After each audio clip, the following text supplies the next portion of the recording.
አሁን ይበቃዋል፣ ከአብይ የተሻለ ሰው ብንመርጥ ለኢትዮጵያም ለብልጽግናም ይበጃል እና እጩ ሆኖ መቅረብ የለበትም የሚል ሰው እድል ልስጣው።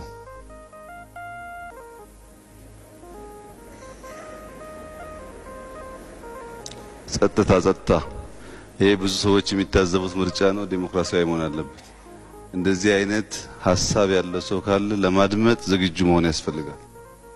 አብይ እጩ መሆን የለበትም ብሎ ሐሳብ የሚያቀርብ ሰው ካለ እድል እንስጥ።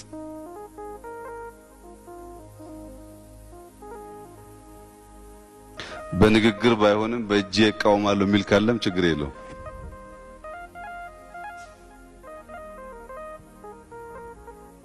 የሚቃወም ሰው ካለ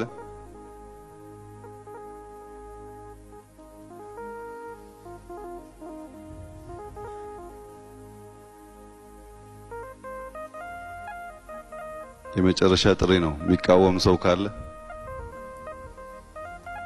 እሺ፣ አብይ እጩ ሆኖ እንዲቀርብ እንደግፋለን የምትሉ በእጅ አሳዩኝ። 1/3 ይሆናል።